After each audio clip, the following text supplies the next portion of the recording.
A come ho fatto? Yeah. Afrina che records. Sovraccarico di nervi in tensione che poi non scarico. Lascio il vostro rammarico da qualche decennio in qua. Storico, se ai tempi dell'MTV stavo euforico. Da sera prima alla mattina finché ero al punto più critico. Adesso è diventato tutto un po' più isterico. Fisico, cronomatico, statico, danzio topico. Se per la sostanza che tu diventi l'esigenza, vista dal punto di vista inverso fa la differenza. Pazienza, ci vuole più pazienza per continuare a fare e dimostrare l'efficienza. Perché caduto nel buco nero non c'è speranza. O se sei vero butta la spada, usa sta intelligenza. Compensa, chiedi alla tua coscienza, sfruttando il medio-basso livello che nel cervello è di coerenza. All'occorrenza serve uno sforzo di prepotenza. Mantieni la distanza, 2 o 3 giorni chiuso in una stanza. Non sa dove porterà, senza libertà, ma non finirà. Si vedrà come si farà, se la forza avrà, poi di vita vivrà.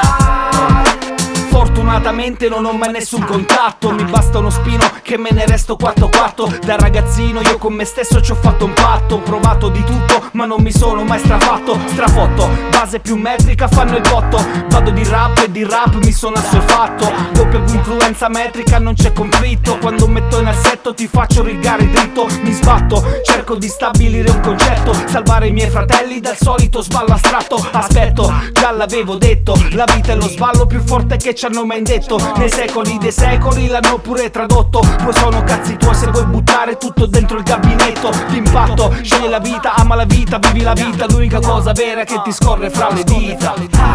Non sa dove porterà, senza libertà, ma non finirà. Si vedrà come si farà, se la forza avrà, poi di vita vivrà.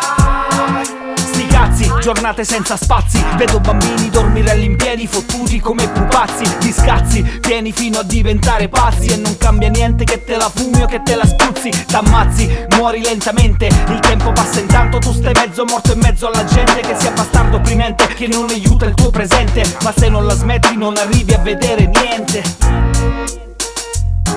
Sì, a volte